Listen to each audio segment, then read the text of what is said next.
আমরা কেউই কখনোই চাই না আমরা দুঃখে থাকি। সবসময় আমরা চেষ্টা করি দুঃখকে দূর করে সুখের জীবন গড়ে তোলার। কিন্তু আমরা শত চেষ্টা করলেও সবসময় কি তা পারি? তাহলে এই বিশ্ব সংসারে এত দুঃখ আসে কেন? প্রতিটা মানুষ তার জীবন সমস্যায় কেন এত জর্জরিত? তাহলে কি সুখের জীবন বলে কিছুই হয় না? নাকি সুখের জীবন আমাদের মতিভ্রম আর কল্পনা মাত্র? আজ আমি আপনাদের এই বিষয়ে একটি গল্প শোনাব। সেই গল্পের মাধ্যমে আমরা শিখতে পারব দুঃখ আসলে কি, আমাদের জীবনে দুঃখ কেন আসে, আর কি উপায় আছে এই দুঃখকে চিরতরে নিবারণ করার জন্য। অনেক অনেক দিন আগের কথা।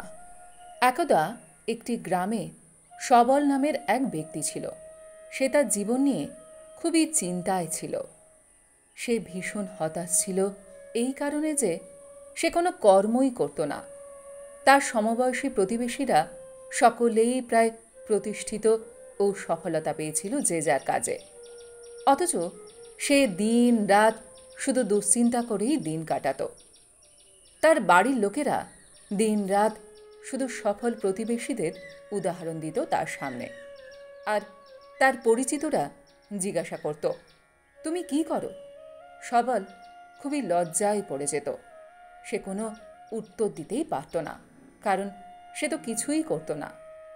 ধীরে ধীরে তার দুশ্চিন্তা এতই বাড়তে থাকে যে সে বিশ্বাস করতে শুরু করে এই পৃথিবীতে সে একটা বোঝা মাত্র, তার দ্বারা আর কিছুই সম্ভব নয়। তাহলে বেঁচে থেকে আর কি লাভ? তার মরে যাওয়াই উচিত। সারা রাত কেঁদে কেঁদে ভগবানকে সে ডাকত আর বলতো, হে ভগবান, আমার জীবনে কেন এত দুঃখ, এত কষ্ট? কেন তুমি আমাকেই এত দুশ্চিন্তা, এত কষ্ট, এত যন্ত্রণা দাও? একদিন নগরের এক জায়গায় সে দেখতে পেল একজন গুরুদেব তার শিষ্য অনুরাগীদের জীবনের দুঃখ বিষয়ে প্রবচন দিচ্ছেন। সে শুনতে পেল গুরুদেব বলছিলেন, মানব জীবনে দুঃখ গুরুদেবের মতন, যা তোমাকে জীবন সম্বন্ধে সঠিক বিশ্লেষণ করায়, যা সঠিক জীবনযাত্রার উপায় বলে দেয়। তুমি চাইলে দুঃখরূপী গুরুর কাছে জীবনের শিক্ষা নিতে পারো, অথবা সেই দুঃখে ডুবে কেঁদে কেঁদে জীবন কাটাতে পারো। সবল স্থিরভাবে সেই প্রবচন শুনছিল। প্রবচন শেষে সবল গুরুদেবের কাছে গিয়ে জিজ্ঞাসা করল, আপনি কি জানেন আপনার এই প্রবচন সম্পূর্ণ ভুল? এই জীবনের দুঃখ কিছুই শেখায় না, কেবলমাত্র যন্ত্রণা দিয়ে যায়। আমার নিজস্ব অভিজ্ঞতা থেকে বলছি, আমার জীবন তো দুঃখময়। কই, আমি তো দুঃখের কাছ থেকে কিছুই শিখিনি। গুরুদেব সবলের কথা শুনে মৃদু হেসে বললেন, বাবা, কি দুঃখ তোমার জীবনে? সবল তার জীবনের সমস্ত দুঃখের কথা গুরুদেবকে জানালো। আর শেষে বলল, আমার এই দুঃখের সমাধান আপনার কাছেও নিশ্চয়ই নেই। সবলের সব ঘটনা শুনে গুরুদেব আরও জোরে জোরে হাসতে থাকলেন আর বললেন, যেদিন তোমার জীবনে সত্যিকারের দুঃখ আসবে সেদিন আমার কাছে এসো বাবা, তার সমাধান আমার কাছে অবশ্যই আছে। এই বলে গুরুদেব সেখান থেকে চলে গেলেন। সবল ভীষণ রেগে গেল গুরুদেবের কথা শুনে এবং নিজের মনে মনে বলতে লাগল, তাহলে আমার এই দুঃখ কি কোনো আসল দুঃখ নয়? যত সব ভণ্ড মিথ্যুক গুরুদেব। সবল নিজের প্রতিও খুবই রেগে গেল আর সিদ্ধান্ত নিল আগামীকাল থেকেই যে কোনো ছোটোখাটো কাজ সে শুরু করবে। পরের দিন থেকে কিছু অর্থ ঋণ নিয়ে একটা ছোট ব্যবসা শুরু করল আর কঠোর পরিশ্রম আর ধৈর্যের সাথে নিজের কর্মে উন্নতি করতে লাগলো সে ধীরে ধীরে। মাত্র 2 বছরের মধ্যে সবল হয়ে উঠল একজন সফল ব্যবসায়ী। এখন তার পরিবারের সকলে সারাদিন সবলের গুণগান গায়। সব বন্ধুরা নিজে থেকেই সাহায্য করতে এগিয়ে আসে। এখন তার জীবনে প্রচুর নতুন বন্ধুবান্ধব হয়েছে। সবলের বন্ধুরা তাকে পরামর্শ দিল তার ব্যবসার পরিধি আরও বাড়ানোর জন্য। তারা বলল, সবল, তুমি এই নগরের সব থেকে বড় ব্যবসায়ী হতে পারো। আরও মুনাফা, আরও নাম যশ হবে তোমার। সবলও তাদের কথা মতো ধীরে ধীরে ব্যবসা বাড়াতে শুরু করলো। মোটা অঙ্কের টাকা ধার নিয়ে সে প্রতিযোগিতায় সামিল হলো। লাভের পরিমাণ বাড়ানোর জন্য সে ব্যবসার দ্রব্যের গুণগত মান কমিয়ে দিল। এমনকি অন্যান্য ব্যবসায়ীদের ক্ষতির জন্য ষড়যন্ত্র করতে শুরু করল। দুশ্চিন্তা বাড়তে থাকলো ব্যবসা নিয়ে। তার রাতের ঘুম উড়ে গেল। সারাদিন খুবই দুশ্চিন্তায় এবং যন্ত্রণায় ভুগছিল সে। একদিন নগরে যাওয়ার রাস্তায় সেই গুরুদেবের আশ্রম দেখতে পেয়ে সে গুরুদেবের কাছে গেল। গুরুদেবকে প্রণাম জানিয়ে সবল বলল, গুরুদেব, আপনি বলেছিলেন জীবনে সত্যিকারের দুঃখ যেদিন আসবে সেদিন আপনি আমার দুঃখের সমাধান করে দেবেন। গুরুদেব, এখন আমি সত্যিকারের দুঃখী। গুরুদেব হেসে হেসে জিজ্ঞাসা করলেন, এর আগে যখন তুমি এসেছিলে তখন তোমার দুঃখ অন্য রকম ছিল। তুমি সেই দুঃখ থেকে কি শিক্ষা পেয়েছিলে? সবল তখন বলল, গুরুদেব, সেই দুঃখ থেকে আমি এই শিক্ষা পেয়েছিলাম যে শুধু ভাবলেই হয় না, চিন্তাভাবনাকে বাস্তবায়িত করার জন্য কর্ম করতে হয়।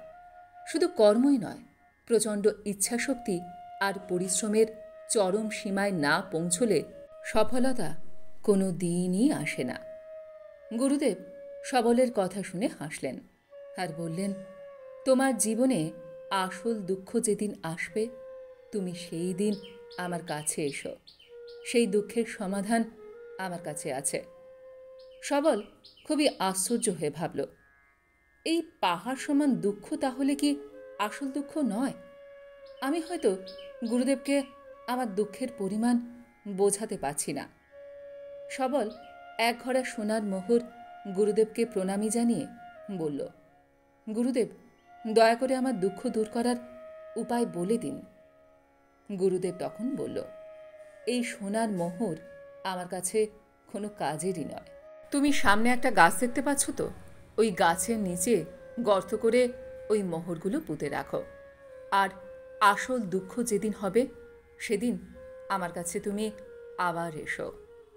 গুরুদেবের কথা মতন ঘোড়াটি গাছের নিচে পুঁতে দিয়ে সবল আশ্রম থেকে বিদায় নিল। এরপর সবলের ব্যবসার পরিস্থিতি খুব দ্রুত খারাপ হতে লাগল। তার মাথায় বিরাট ঋণের বোঝা বাড়তে লাগল। তার প্রিয় বন্ধুরা ধারের টাকা পরিশোধের চাপ দিতে লাগলো তার কাছ থেকে। এমনকি তার প্রাণনাশের হুমকিও দিল। একসময় তার সমস্ত ব্যবসা সম্পত্তি সবকিছুই নিলাম হয়ে গেল। সবল একেবারে রাস্তায় এসে বসল। তার বাবার কাছে সাহায্য চাইলে তার বাবা বলল, আমার সামান্য সম্পদ আর অর্থ আছে যা আমি দিতে পারি, কিন্তু ভবিষ্যতে আমি কি করব? সবল তখন বুঝে গেল দুঃখের দিনে তার পাশে আর কেউই নেই। জীবনের দুঃখ কষ্ট দুর্বিষহ হয়ে উঠছিল তার কাছে। মৃত্যুই একমাত্র সমাধানের পথ, এই ভেবে সে আত্মহত্যা করতে যায়। কোন সময় তার সেই গুরুদেবের কথা মনে পড়ে। সবল শেষবারের জন্য গুরুদেবের কাছে তার সঙ্গে দেখা করতে গেল। গুরুদেবকে প্রণাম জানিয়ে সবল বলল, গুরুদেব, আমি আর দুঃখ যন্ত্রণা সহ্য করতে পারছি না। মৃত্যুই আমার একমাত্র পথ, আমাকে বাঁচান গুরুদেব। গুরুদেব তখন বললেন, আসল দুঃখ যেদিন আসবে সেদিন আমার কাছে এসো। তখন সবল রেগে গিয়ে বলল, সেই কবে থেকে শুনেই যাচ্ছি আসল দুঃখ আসল দুঃখ। তাহলে আমার এই দুঃখ কি নকল, সাজানো? আপনি কি আমার পরিস্থিতি নিয়ে মজা করছেন? গুরুদেব তখন শান্তভাবে বললেন, প্রিয় সবল, এবার তোমার এই দুঃখ থেকে তুমি কি শিখলে? সবল পুনরায় শান্তভাবে বলল, গুরুদেব, আমি শিখলাম দুঃখের দিনে পাশে কেউই থাকে না। যদি কেউ দুঃখের দিনে পাশে থাকে সেই পরম বন্ধু। আজীবন তাদের কদর করা উচিত। আমি আরও শিক্ষা পেলাম, সততা ধৈর্যের সাথে কর্ম করা উচিত। লোভ করলে আর সততা হারালে আমার পতন নিশ্চিত হবে। গুরুদেব তখন সেই গাছের নিচ থেকে মাটি খুঁড়ে গর্ত থেকে মোহরভর্তি ঘড়াটি তুলে সবলের হাতে দিয়ে বললেন, এই ঘড়াটা তুমি রাখো। এটা সেই ঘড়া, যে মোহরভর্তি ঘড়াটি তুমি আমাকে প্রণামী হিসাবে দিয়েছিলে। তুমি এখন এটা নিজের কাছে রাখো। তোমার দুঃসময়ে এটা নিশ্চয়ই তোমার অনেক কাজে লাগবে। কিন্তু আমি তোমাকে আবারও বলবো, আসল দুঃখ আসলে তবেই আমার কাছে এসো। সবল গুরুদেবকে প্রণাম জানিয়ে বিদায় নিল। সেই মোহর বিক্রি করে খুবই সততার সাথে পুনরায় সে ব্যবসা শুরু করল।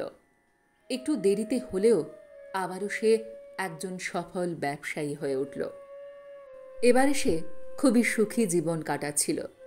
মানুষের জীবনে সুখ আর দুঃখ চক্রাকারে ঘুরছে। হঠাৎ তার জীবনে নেমে এলো চরম দুঃসময়। একই দিনে তার বাবা ও মা মারা গেল।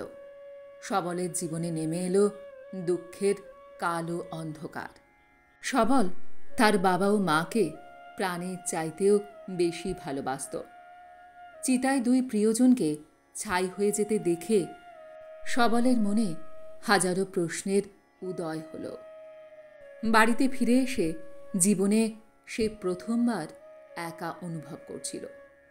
বাবার সম্পদ অর্থের দিকে নজর যেতেই তার মনে হলো এই অর্থের জন্য সে তার বাবার সঙ্গে কতই না ঝগড়া করেছে। বাবা মৃত্যুর আগের দিন অবধি যত্ন করে বুক দিয়ে আগলে রেখেছিল তার বিষয় সম্পত্তি, অথচ আজ সব কিছুই শূন্য। কিসের জন্য জীবনের এই দৌড়? কিসের জন্য এই অর্থ সম্পদের প্রতিযোগিতা, যদি মানুষটাই আর না থাকে? মনের ভিতর খুবই অস্থির লাগছিল নিজেকে। প্রচুর অজানা প্রশ্নেরা মাথার ভেতরে ভিড় জমাচ্ছিল। দুঃখ, কষ্ট, যন্ত্রণা মিলেমিশে কেমন যেন হয়ে উঠছিল সবকিছু। সবল এক মুহূর্ত দেরি না করে গুরুদেবের কাছে গিয়ে পৌঁছল।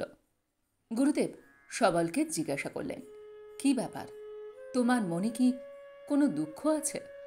সবল তখন বলল, গুরুদেব সব কিছুই ঠিকঠাক ছিল, সব কিছুই সুখ শান্তিতে ছিল, কিন্তু আজ আমি আমার বাবা মাকে হারিয়ে এই দুনিয়ার সব থেকে দুঃখী। আমি এই দুঃখ আর সহ্য করতে পারছি না। গুরুদেব তখন বললেন, মৃত্যু তো খুবই স্বাভাবিক। এই দুনিয়ার সকলেই একদিন না একদিন অবশ্যই মারা যাবে। হয়তোবা আগামীকাল, হয়তোবা আজ, হয়তোবা এক্ষুনি। সবল অবাক হয়ে বলল, এ কি বলছেন গুরুদেব? আমি তো এখন যুবক, আমিও মারা যাব? গুরুদেব হেসে হেসে বললেন, হ্যাঁ প্রিয় সবল, এই ভ্রান্ত ধারণা নিয়ে বেঁচে থেকো না যে মৃত্যু বৃদ্ধদেরই হয়। কত যুবকের মৃত্যু বৃদ্ধের সামনেই হয়ে যায়। মৃত্যু কোনো বয়স, কোনো সময় দেখে না। সবল গুরুদেবকে প্রণাম জানিয়ে বাড়ি ফিরে এলো। বাড়িতে ফিরে তার মন খুবই উদাস লাগছিল। মনে মনে কত প্রশ্ন আসছিল। যখন মৃত্যু আসবেই, তাহলে আমি এইসব কি করছি? কার জন্য সুখের দৌড়ে রাত দিন দৌড়াচ্ছি? এই জন্মের উদ্দেশ্য কি? কদিনের দুনিয়ায় শুধু দুঃখ ভোগ করেই কি চলে যাওয়া? আমি আসলে কে? আমার আসল কর্ম কি? সবল আবারও গুরুদেবের কাছে গিয়ে মনের ভেতরের সব প্রশ্ন গুরুদেবকে জানালো। গুরুদেব শান্তভাবে মৃদু হেসে বললেন, আজ প্রথমবার তোমার জীবনে আসল দুঃখ উৎপন্ন হয়েছে। এটাই আসল দুঃখ, যে আমরা জানি না আমি কে, কেন আমার জন্ম হয়েছে, আমার জীবনের উদ্দেশ্য কি, কেন আমি বেঁচে আছি। সবল বলল, গুরুদেব আমার এই দুঃখের সমাধান দয়া করে করুন। গুরুদেব বললেন, আমরা আমাদের সারাটা জীবনে কি একত্রিত করি? সবল বলল, গুরুদেব সারাটা জীবন আমরা শুধুই ধন সম্পদ, নাম যশ, প্রতিপত্তি আর সম্পর্ক একত্রিত করি। গুরুদেব বললেন, এর ভিতরে কি আমরা সাথে করে কিছু নিয়ে যেতে পারি? সবল উত্তর দিল, না গুরুদেব, কোনো কিছুই তো আমরা সাথে করে নিয়ে যেতে পারি না। আমার বাবা মা তো সাথে কিছুই নিয়ে যেতে পারেননি। গুরুদেব তখন বললেন, আমরা সারাটা জীবনে যে জিনিস পাওয়ার আশায় দৌড়ই, যে সকল জিনিস গচ্ছিত রাখার আশায় আমাদের জীবন কাটিয়ে দিই, আসলে সেটা হলো আমাদের মতিভ্রম মাত্র। আসল সম্পদের দিকে আমরা ঘুরেও তাকাই না, যেগুলো একত্রিত করতে পারলে নিজেকে জানা সম্ভব হতো। আমরা আমাদের জীবনটাই বিতরণ করে দিই প্রেমে, সংসারে, ধনে, সম্পত্তিতে, যশে, প্রতিপত্তিতে, জাতিতে, ধর্মতে, অন্যকে ঠকাতে আর নিজেকে ঠকে যেতে। এমনই হাজারো কামনা ইচ্ছা পূরণের দায়ে আমরা আমাদের জীবনকে টুকরো টুকরো করে ফেলি। আমাদের চেতনা জাগ্রত করতে পারি না, বৃথা কারণে আমাদের অভ্যন্তরীণ প্রাণশক্তি শেষ করে ফেলি। জীবনের এক মুহূর্ত নিজের ভেতরে দেখার চেষ্টাও করি না। বাস্তবে মানুষ সারাটা জীবন দুঃখ দুঃখ করে যে সমাধান খুঁজে বেড়ায়, তার সমাধান সে কোনো দিনই পাবে না। কারণ বাস্তবে সেটা কোনো দুঃখই নয়, সব কিছুই অতিরিক্ত কামনা, চাহিদা আর তার কর্মফলের রূপ মাত্র। মানুষ দুঃখের এক জায়গা থেকে আরেক জায়গায় বিচরণ করে একমাত্র তার নিজের কারণে। এর একমাত্র সমাধান নিজেকে চেনা, বেঁচে থাকার উদ্দেশ্যকে জানা। তার জন্য এই বিশ্ব সংসার থেকে হারানো প্রাণশক্তি তোমাকে ফিরে পেতে হবে। তুমি নিজের ভেতরে নিজেকে জানো, ধ্যান করো, নিজেকে সম্পূর্ণরূপে আত্মমগ্ন করো। সবল জিজ্ঞাসা করল, গুরুদেব, তাহলে কি আমার উচিত সংসার ত্যাগ করা? আমার কি উচিত ধন সম্পদ একত্রিত না করা? আমার কি উচিত প্রেম সম্পর্ক স্থাপন না করা? গুরুদেব মৃদু হেসে বললেন, যখন তুমি লাগাতার ধ্যানের মাধ্যমে নিজেকে জানবে, নিজেকে সম্পূর্ণরূপে স্থিতিবস্থায় নিয়ে যাবে, পরম ধ্যান মার্গে বিচরণ করবে, তখন তুমি দৃঢ় পাহাড়ের মতন হয়ে উঠবে। সেখান থেকে দু চারটে ছোট পাহাড় চলে গেলেও তুমি সেই পাহাড় হয়েই থাকবে। তখন তোমার ইচ্ছা, ধন, সম্পদ, সম্পর্ক সব কিছুই নিয়ন্ত্রিত হবে। সবল গুরুদেবকে প্রণাম জানিয়ে বলল, গুরুদেব, আপনি আজ আমার চির দুঃখের অবসান ঘটালেন। আজকের পর থেকে দুঃখ বলে আমার জীবনে আর কিছুই থাকবে না। আমি নিজেকে কেন্দ্রভূত করব। আমি বুঝতে পারছি এই মানব শরীরে কঠিনতম প্রাণ শক্তি আছে। আমি তা ধীরে ধীরে জাগ্রত করব।